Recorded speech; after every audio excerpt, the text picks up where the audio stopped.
사랑하는 은혜와 진리 장로교회 교우 여러분, 어젯밤도 평안하셨습니까? 오늘도 우리의 믿음대로 역사하시는 하나님의 놀라운 능력을 체험하는 하루가 되시기를 주님의 이름으로 축원합니다. 오늘 새벽에 만나보면은 창세기 32장입니다. 그 중에 21절로 32절을 제가 읽어드리겠습니다. 그 예물은 그의 앞서 보내고 그는 무리 가운데서 밤을 지내다가 밤에 일어나 두 아내와 두 여종과 11 아들을 인도하여 야복 나루를 건널세.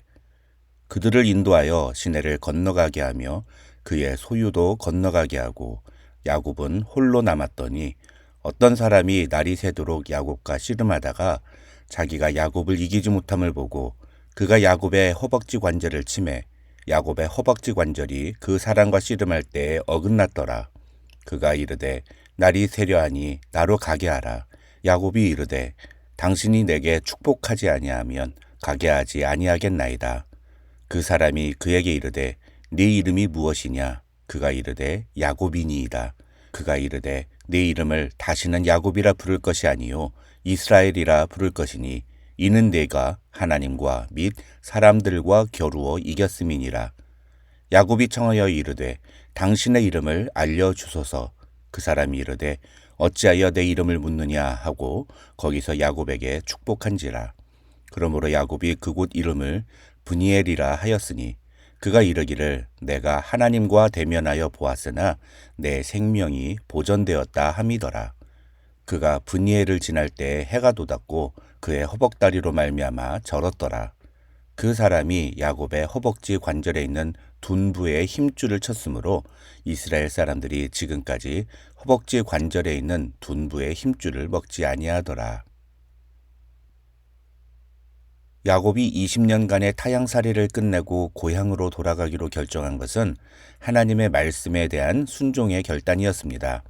그러나 막상 고향으로 돌아가기로 결정은 했지만 야곱의 마음은 무거웠던 것 같습니다. 왜냐하면 고향에는 20년 전에 자신이 아버지를 속이고 장자의 축복권을 가르쳤던 형이 있었기 때문입니다. 형 에서는 이미 동생 야곱에 대한 원망과 분노의 마음을 모두 누그러뜨리고 야곱을 환대할 마음을 갖고 있었습니다. 하지만 야곱은 그런 형의 마음을 알 리가 없었습니다. 오늘 본문 1절과 2절에 등장하는 여호와의 군대 마하나임에 대한 기록은 이런 야곱의 심정을 하나님께서 아시고 야곱을 위로하시며 안심시켜 주시는 장면입니다. 31장에서 야곱은 하나님이 자신과 늘 함께 하셨다는 사실을 믿음으로 고백하는데 학자들은 하나님이 그런 야곱의 믿음대로 역사하셨고 그래서 야곱이 고향으로 돌아가는 여정 내내 그의 사자들을 통하여 함께 하셨음을 보여주신 것이 바로 1절과 2절의 의미라고 설명합니다. 다시 말해서 하나님께서는 야곱의 두려운 마음을 아시고 야곱에게 하나님의 군대를 보여주시면서 마치 내가 내 군대를 너와 함께 동행하게 할 테니 형 에서를 겁먹지 말고 두려워하지 마라 라고 말씀을 하시는 것 같다고 오늘 본문을 해석할 수 있다는 것입니다. 그런데 결론부터 먼저 말씀을 드리면 야곱은 하나님을 만나기 전까지 그것을 깨닫지 못합니다. 그래서 여러 가지 꼼수를 부리며 형 에서의 마음을 풀기 위해 노력합니다. 하지만 야복강가에서 하나님과의 씨름 이후 그는 하나님이 자신과 함께 하셨음을 깨닫습니다.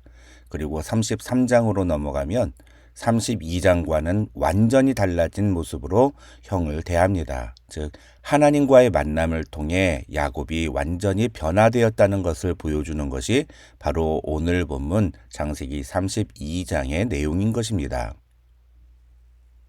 야곱은 하나님의 군대를 만났지만 그 만남의 의미가 무엇인지를 깨닫지 못했습니다. 그래서 3절부터 보시면 야곱은 형 에서가 거주하는 세일 땅 에돔들로 자기보다 사자들을 먼저 보내서 동태를 살피게 합니다.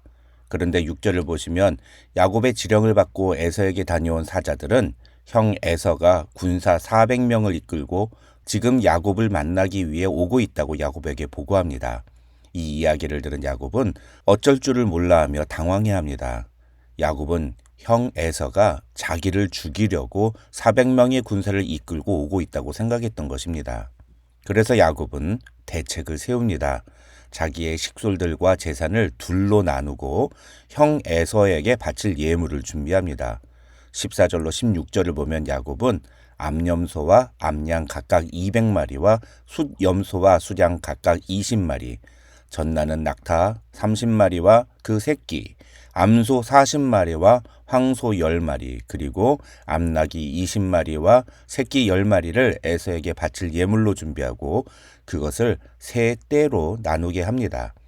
20절을 보면 야곱은 이런 방법을 통해서 형 에서의 감정이 풀렸는지를 알아보려고 했다고 성경은 말합니다. 그러면서 동시에 야곱은 하나님께 기도합니다. 9절로 12절에 기록된 야곱의 기도의 내용은 한마디로 이야기하면 하나님이 고향으로 가라고 하지 않으셨느냐고, 그러니 이제도 나를 내 형 에서의 손에서 건져달라는 것입니다. 야곱의 기도는 마치 우리가 어려운 일을 만날 때 하나님께 도와달라고 기도하는 것처럼 보입니다. 그러나 9절로 12절에 기록된 야곱의 기도는 철저히 하나님을 불신하는 기도입니다. 기도의 내용을 보면 더할 나위 없이 하나님의 약속을 의지하고 하나님을 믿고 신뢰하는 것처럼 보일는지 모르지만 야곱은 이미 자신과 함께 하셨고 심지어 자신의 군사들까지 보여주시면서 야곱에게 두려워하지 말라는 메시지를 주셨던 하나님을 깨닫지 못하고 현실적인 문제 앞에서 두려움에 사로잡혀 하나님께 또다시 도와달라고 기도를 하고 있었던 것입니다. 어쩌면 우리도 야곱과 같이 이런 기도를 자주 하고 있는 것은 아닌지 모르겠습니다. 물론 하나님은 우리가 하나님께 나아가 기도하고 하나님을 의지하기를 원하십니다. 그러나 그런 기도와 간구는 현실의 상황으로 인해 우리의 마음이 두렵기 때문에 하는 것이 아니라 그런 상황 속에서도 하나님을 신뢰하기 때문에 하는 기도이어야 합니다.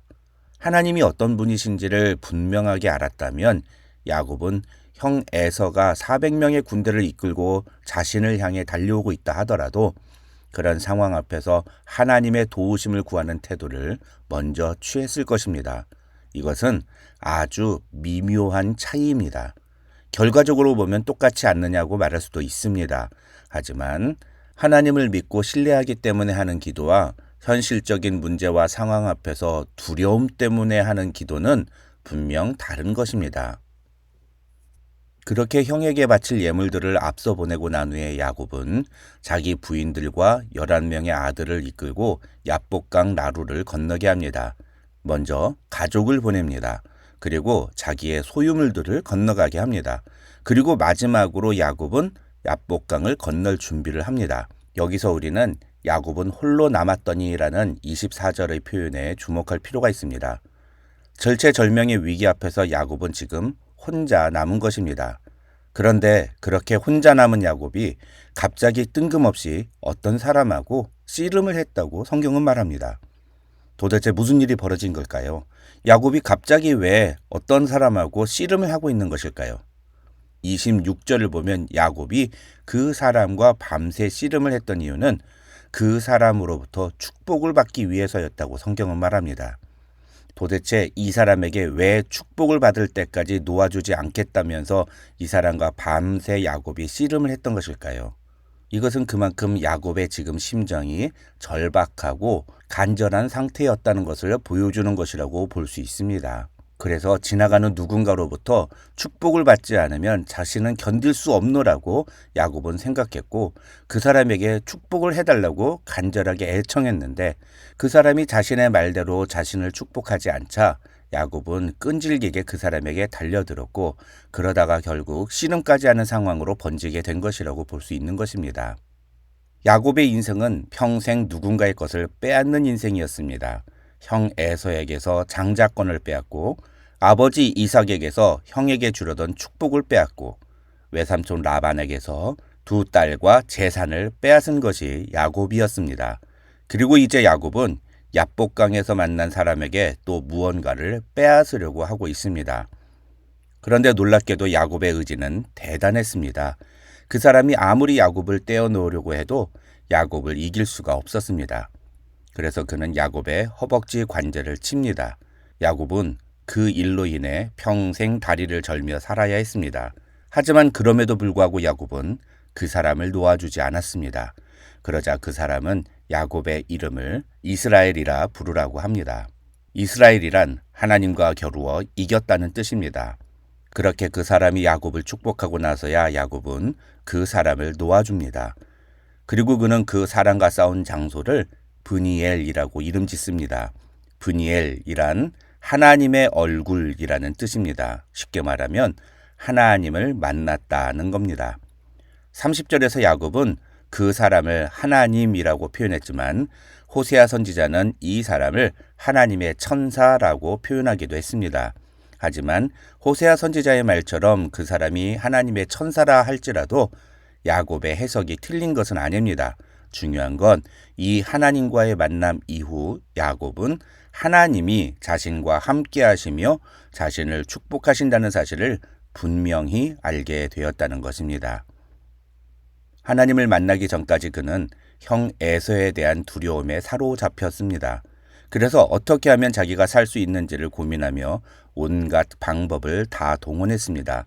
그러나 모든 방법을 동원하고 이제 마지막으로 혼자 남은 순간 그는 하나님을 만납니다. 그리고 하나님과의 씨름으로 허벅지 관절이 부러지는 아픔을 겪게 됩니다. 하지만 그 아픔은 그에게 하나님이 자신을 축복하시며 자신과 늘 함께 하신다는 사실을 기억하게 하는 증거가 됩니다. 부러진 야곱의 환도뼈는 자신이 하나님을 만났었다는 선명한 증거가 된 것입니다. 사랑하는 은혜와 진리 장로교회 교우 여러분, 우리도 인생의 순간에 극심한 두려움과 고통에 사로잡혀 있는 순간이 있을 수 있습니다. 그러나 하나님을 만난 사람은 그 모든 것을 이기는 힘을 얻게 됩니다. 야곱은 평생 불구로 살게 되었지만 그것을 통해 하나님을 만나는 은혜를 경험했습니다. 우리도 야곱처럼 그런 아픔을 겪고 난 후에야만 깨닫는 그런 어리석은 신앙인이 아니라 하나님의 말씀을 들음으로 깨닫고 하나님의 말씀을 의지하는 믿음의 사람이 되어야 합니다. 우리와 날마다 함께 하시며 우리를 인도하시고 보호하시는 하나님의 은혜를 의지해야 합니다. 오늘 하루도 그렇게 하나님을 믿고 의지하는 믿음의 고백을 통해 우리의 믿음대로 역사하시는 하나님의 은혜를 경험하는 하루가 되시기를 주님의 이름으로 축원합니다.